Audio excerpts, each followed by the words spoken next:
Hello everyone and welcome to this belated Weekend Stupid. I'm sorry for not uploading it on Sunday as I usually do, but I've made this year in Stupid, and in case you didn't know, I also made this year in Stupid Gaming Edition. There is going to be a link into the pinned comment section, and you're going to see all the good articles from the video gaming press that have been released previous year. There's a lot of deep wisdom in them, and you might be a little bit amused. Now, for the last week, I'm going to try to pick some of the more wholesome stories at first to enlighten the mood, because some of you might have a hangover from New Year's and don't want a headache right away. So let's start talking about security. If you happen to have one of those phones that requires eyeball in order to function, well, apparently a man found a way around that. You see, his girlfriend had around $24,000 on her phone, and the man couldn't access it without the girlfriend's eyeball. So apparently while she was sleeping, she lifted her eyelid in order to open her phone and then stole the money. I gotta say, I'm impressed. That is some Splinter Cell type of shit. I think the government needs to hire this man to do some ops somewhere. I mean, first of all, like the balls that you need to do in order to do something like this. Secondly, like even the idea, the thought that you could do it. And thirdly, just how deep of a sleeper was that woman? Fortunately, the man was caught, and he's now going to serve 3.5 years in prison. And fortunately for the lady, while she is going to get her money back, apparently there might be several conditions that she needs to fill before she can have access to her finances again. And while we're on the subject of China, it turns out that Chairman Xi has released a book. And you need to understand, this is the Democratic Republic of China. So they have a very modern way of doing democracy. In other words, the people are encouraged and allowed to vote, like they are allowed to vote on the Amazon website. But if the people don't vote properly, then the adults are back in charge, and the adults make sure that the correct results are being offered. So in this case, the adults are Amazon, and they agree to allow only 5-star review for Xi's book in China, because it's really that great of a book. It is the most amazing book ever written. So Amazon knows that if anyone would give it 4 stars, it would be a troll. So none of those are allowed. And they did so quietly, because Amazon is a progressive company that really cares about democracy and voting in the West. And they really care about empowering the little person to vote. But they also like China, because China has money. So now Amazon is in a pickle. It's in a predicament. But that's okay, because they can take the pickle and they can deny the predicament as well by doing this quietly, under the dark. So they scrubbed the bad reviews, the ratings, and the comments from its Chinese site. And there you go. That's how you properly operate like a progressive company in 2021. You take money from China and you lecture the West for not being democratic enough. But honestly, I simply do not understand why Western nations aren't adopting the Chinese system already. Because it seems to be so amazing. It is just so beautiful. It's exactly what the progressives want.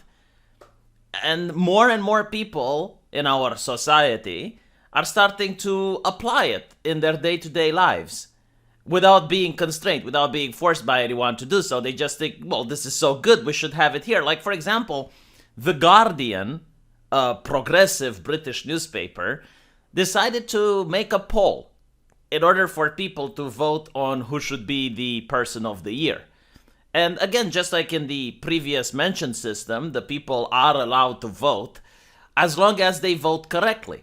If people vote incorrectly, then the adults get to be back in charge and make sure that the correct result is being offered.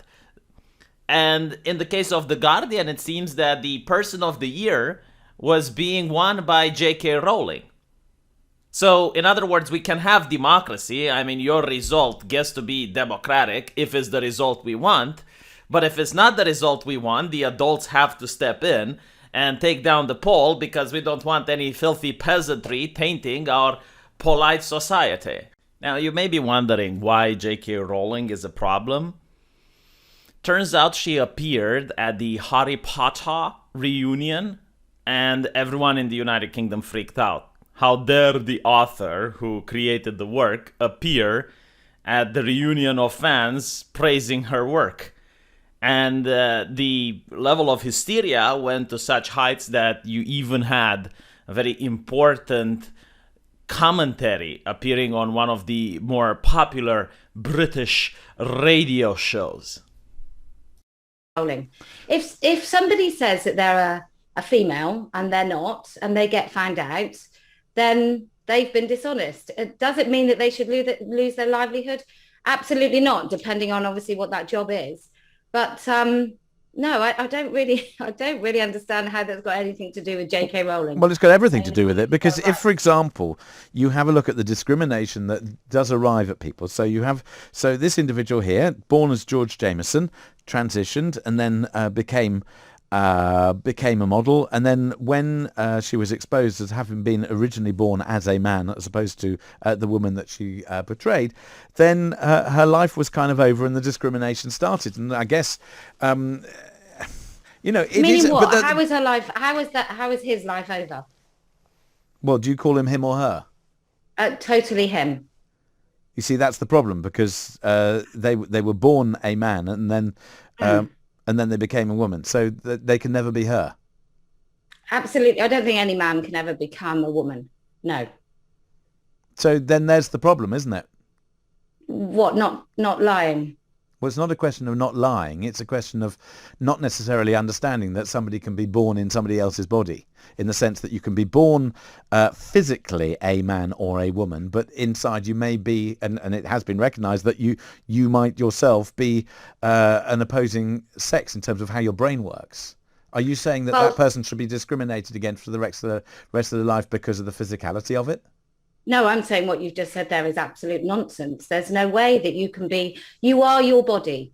There is no separation between your biological sex. No, you see, I'm afraid that's wrong. No. In what possible way would the DNA of a human build all the cells one sex, except a tiny little bit of a brain that would be a different sex? Well, that's not necessarily. I mean, are you an expert in this? I love how the radio host just BTFO'd her out of the water. This is how you win every single argument if you're a progressive individual. Are you an expert in this? Do you have a license? Do you have a certification? Are you an expert? And look, imagine if you're selling a house in the UK, but your house is a little bit crooked. It's about to collapse at the next earthquake, and someone wants to buy it from you. And they point out, it's like, the house is a little bit crooked. What's going on? Are you an expert? Are you an expert? Like, this is how you should behave from now on in your entire life. You go on the street and everyone, when someone challenges you, are you an expert? But but do you have the license? Do you have the certification? Because otherwise you can't have an opinion. Otherwise you just shut the fuck up. If you're not an expert, and if you are an expert, are you an expert in the field? Are you an expert in that particular field? And if you are an expert in that particular field, but are you part of the scientific consensus? Are you part of the scientific consensus, Mr. Expert in that specific field? And that is how you can win every single debate. I really love how James Max just managed to hammer down that point and single-handedly won the debate and the controversy. Now, I wish he could have applied the same tactic when he was arguing with an environmentalist, a tactic which didn't go so well in his favor. Morning, Mike. Oh, hello. What are you glued to, Cameron? Just your screen, unfortunately. Unfortunately. What do you do for a living, Well, Cameron? I'm a carpenter. A carpenter, right. So how safe is that for the climate? Well, I work with timber, which is a much more sustainable material rather than concrete. I also But you work with trees that have been cut down then, don't you? It's a sustainable building practice. How is it sustainable if you're killing trees? Because it's regenerative, you can grow trees. Right. Well, you can grow all sorts of things, can't you? Well, you can't grow concrete. You can.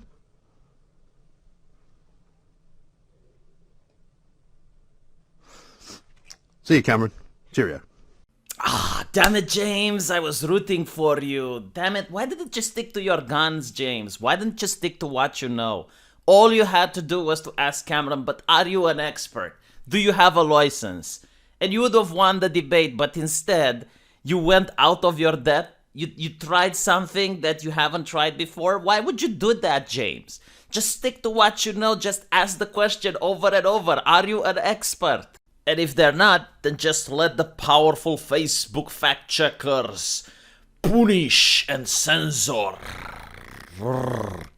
By the way, speaking of experts, are any of you guys a financial expert here? Because I gotta say, I'm a little bit confused. I have seen many things throughout my lifetime, but this one was a little bit interesting.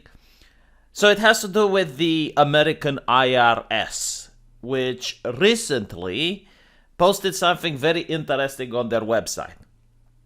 So seriously, like any financial experts, just pay attention a little bit. Apparently, they have a subsection about how Americans should pay their taxes called illegal activities. Income from illegal activities, such as money from dealing illegal drugs, must be included in your income on schedule. Must be included.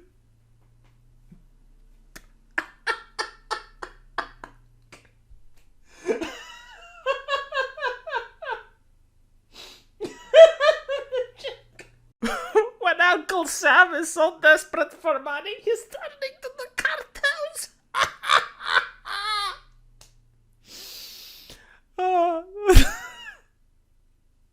This is my genuine laugh. I'm not editing this out. I'm keeping it in. Okay, so you now need to declare income from criminal activity. In case you're wondering, why is this wrong? First of all, I don't think there's any other nation in the world that has tried this up until now. Like, usually when a criminal is caught, all their wealth from criminal activity is confiscated. But secondly, imagine you're a career criminal and you're doing something illegal. Usually, criminals would money launder in order to pay taxes so they don't end up like Al Capone. But apparently now they can just declare. How does that work though? So like if you're the illegal drug dealer, do you just go to the IRS and it's like, I need to pay my taxes? Like for what? For doing illegal activity? What about Agent 47? Does Agent 47 need to pay taxes now? And by the way, it doesn't end here. Listen to this. Missing or kidnapped children. You may be able to claim a child who has been kidnapped by a non-family member. IRS treats a kidnapped child as living with you for more than half of the year if the child lived with you for more than a half the part of the year before the date of the kidnapping.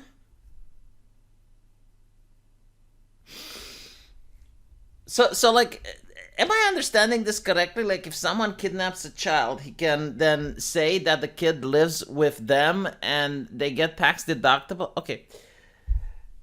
Do people understand why this is a bad idea? Or am I the only one? Do you realize that if the government would start making a lot of money from illegal activities, they would be less inclined to crack down on them? Because it's kind of like tobacco. Like right now, everyone knows that tobacco is harmful and it's unhealthy and it's addictive. But the reason the government doesn't crack down on it is because it's profitable. I mean, there are some governments that crack down on it, but overwhelmingly, like they're reluctant to do it because it's profitable. So if you're going to have a lot of money coming in from the criminal enterprise, that the governments are going to be less reluctant to crack down on crime. Am I the only one who's raising this question? Oh my God. Just how money hungry is Uncle Sam? And by the way, I might not have understood the thing with the kid properly, which is why I want the financial experts to explain it to me.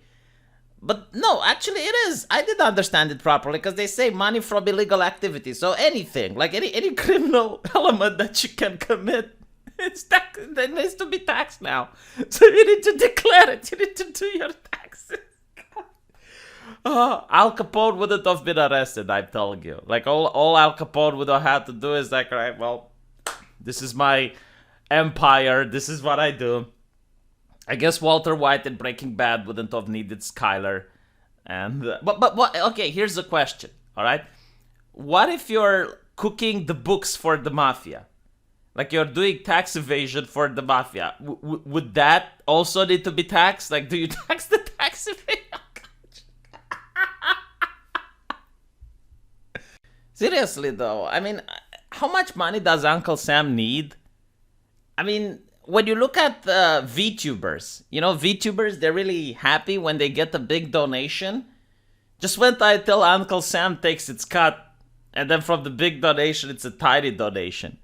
But it's nice to enjoy seeing VTubers happy when they get the big bucks when the super chat actually lands.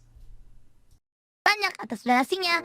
And then next is from that one German guy. Hey Ollie, thank you for being who you are. Question, could I get a happy birthday from Udin?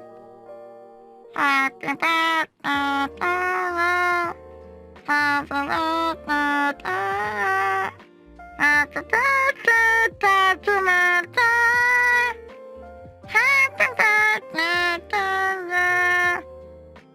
happy birthday from Udin. Thank you very much. I hope you have a wonderful, wonderful... Wait, I just realized that is a $5,000.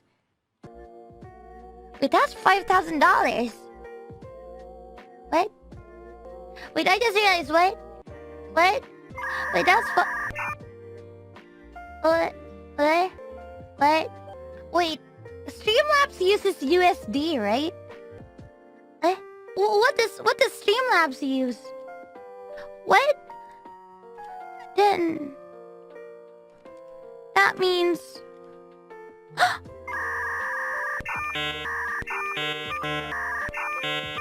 what? There is a dollar sign in front of it, but like,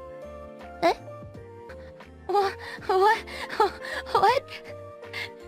You sent me a $5,000 so that you can get a happy birthday from Udin? Was it off stream? This was on the 9th of November. Did I had a stream on 9th of November? Wait, just a minute. I did had a stream. She should make another stream where she pays her taxes and then you can experience the whole emotional roller coaster from like, oh my god, oh, I got so much money, and then it's like, oh my god, I'm paying so much money.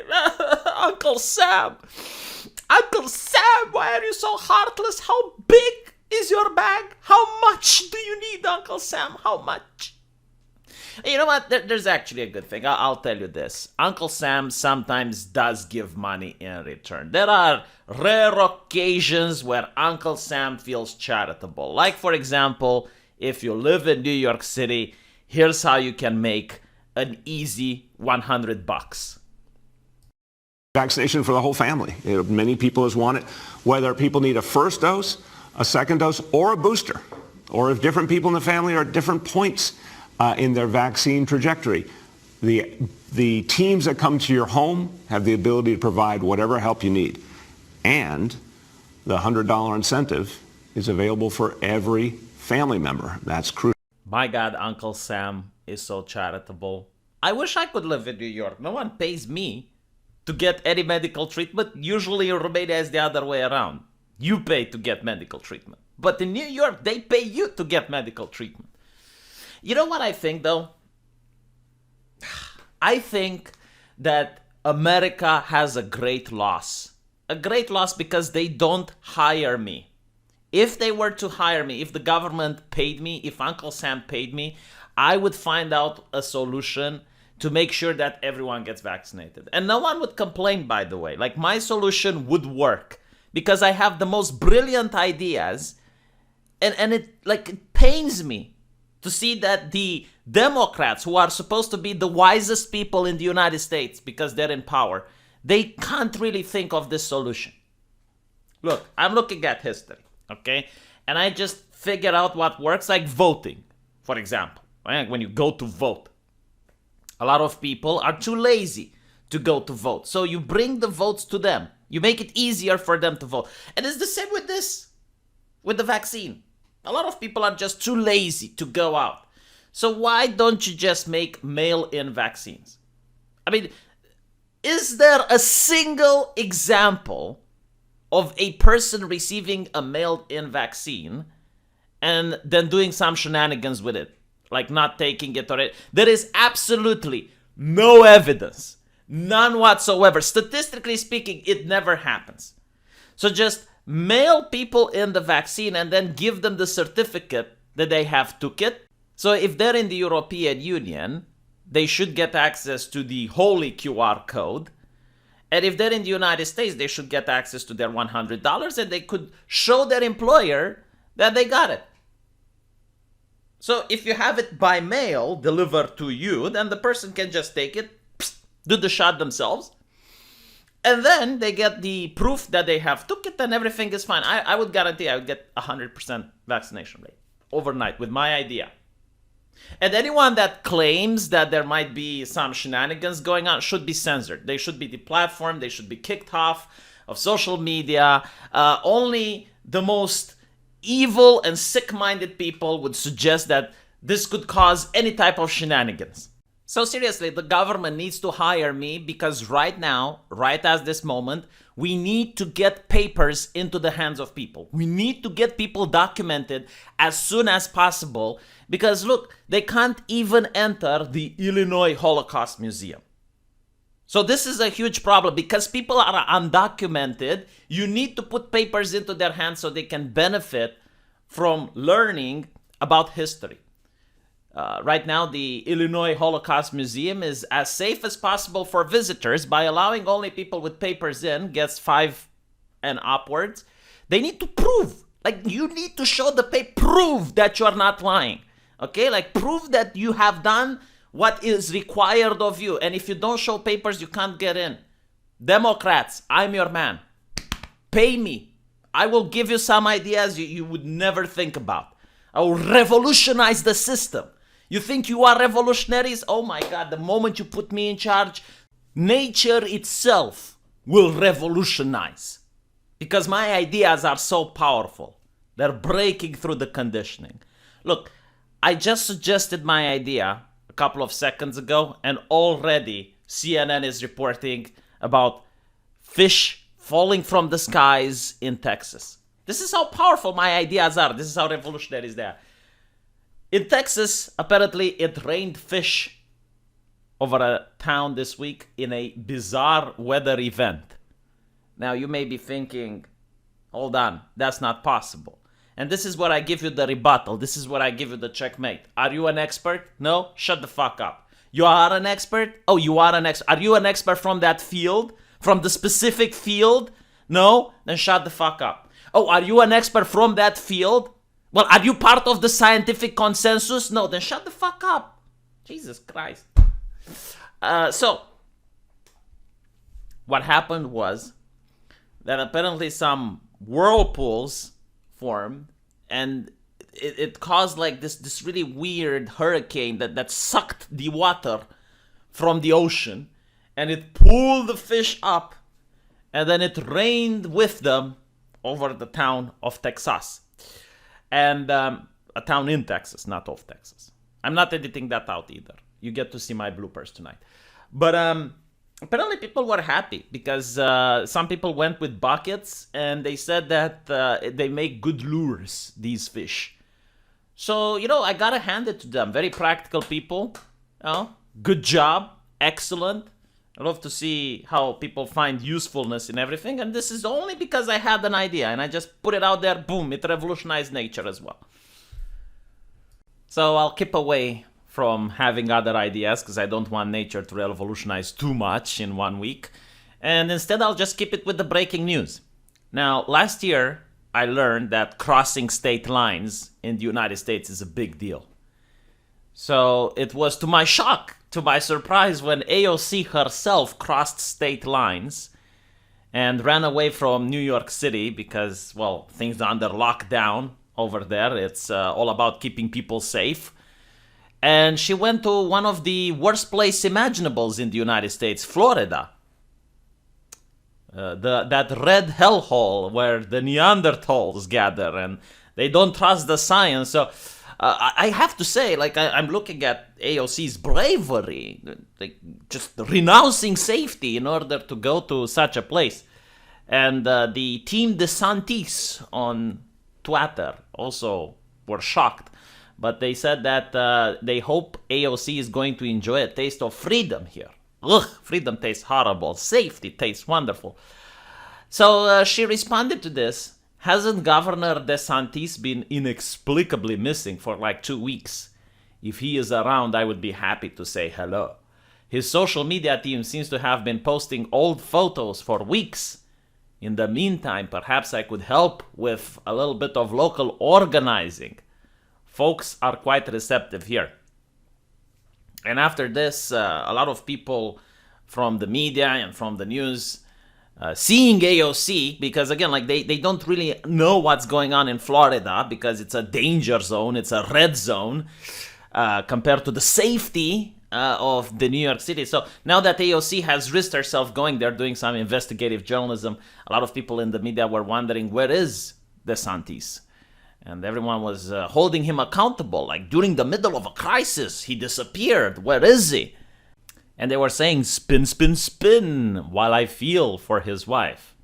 Do you though? Do you really feel? While I feel for his wife, cancer treatment take a few hours. He is the governor of a state in crisis. If he can't govern and be there for his wife, he should resign. Yeah, like who the fuck does he think he is? Does he think he is the Minister of Transportation, which can take maternity leave during the middle of a logistic crisis? Of course not. Look, DeSantis, only Democrats get to do this. Only Democrats get to have time off. You're not important enough. You're a Republican. You need to watch yourself or resign, as the blue check marks are saying. And that's kind of it for this week in Stupid. I'm getting ready for next week. Do you know what's coming next week? Oh, Dios mío, I'll tell you what's coming next week. You do realize that I will have to do it, right? Like, I know what's coming, and I will have to actually do this. January 6th is coming.